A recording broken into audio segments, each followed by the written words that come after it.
Another ex-cop kills a black male and gets a great job as a lecturer. Do you remember this? Here it is.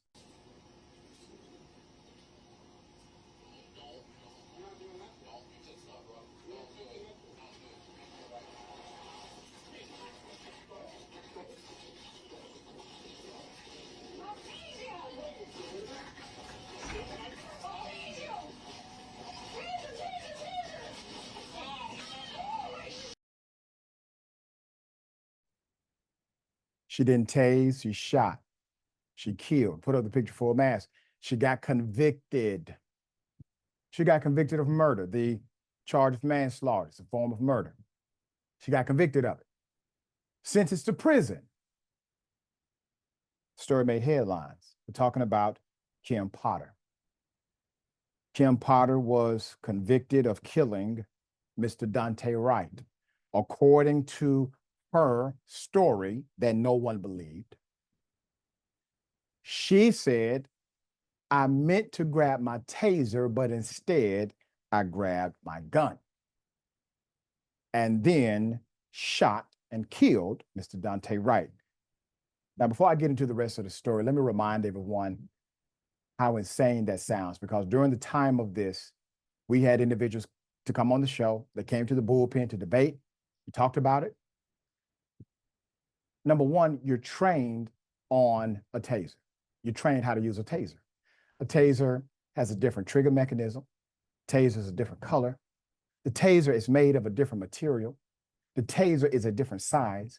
The taser is on the opposite side of your gun on your police belt. How do you grab your gun thinking it's a taser?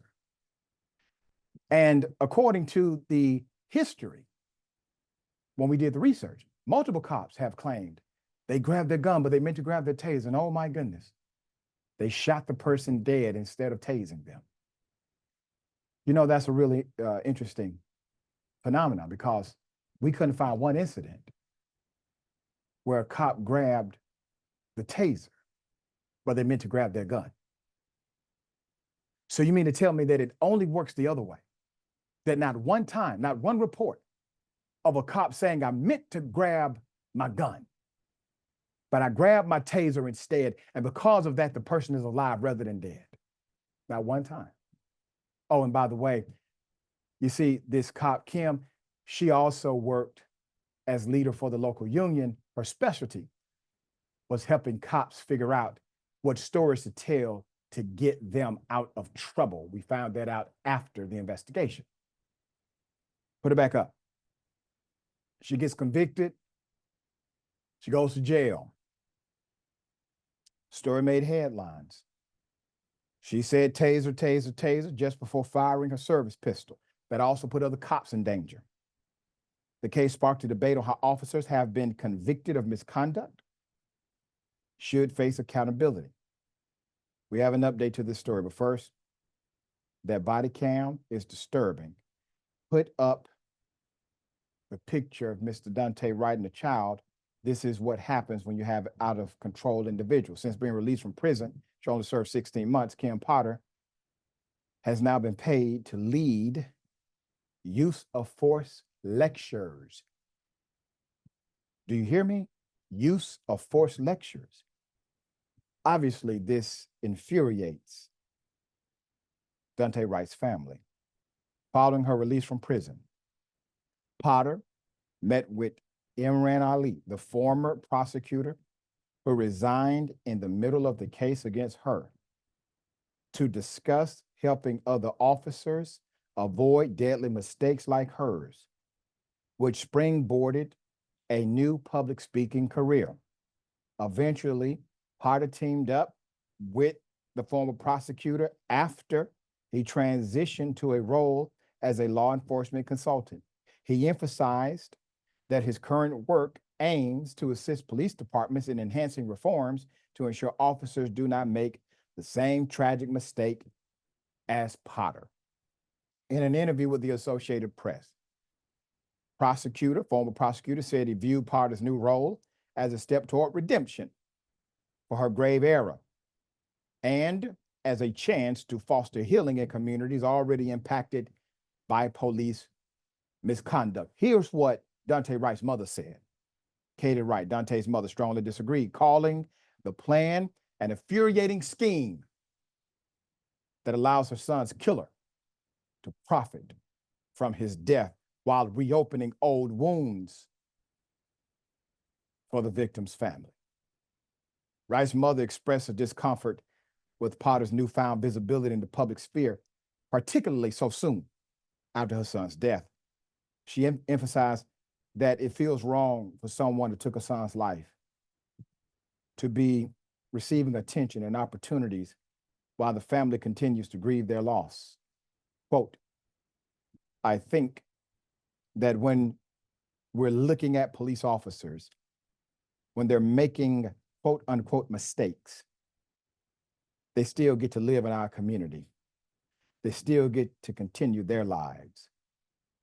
That's their second chance. We don't have a second chance to be able to bring our loved ones back.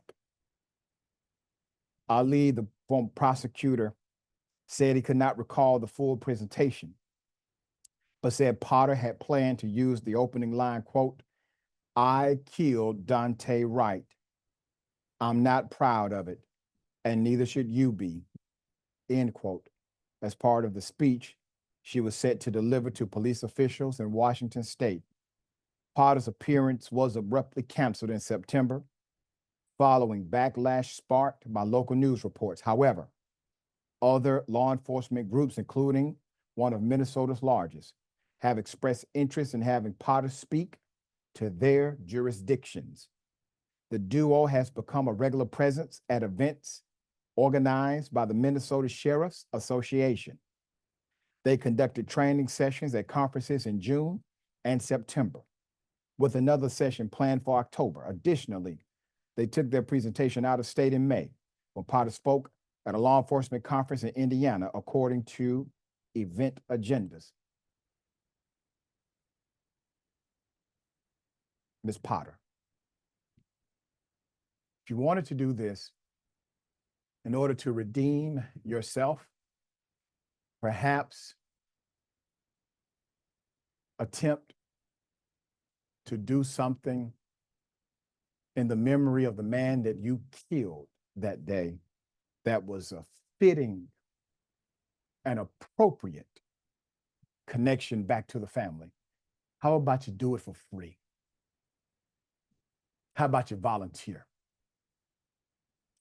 How about any check you get, you send it over to that man's mama? You know good and damn well those law enforcement agents and agencies would not hire you if you did such a thing. So let's be very clear.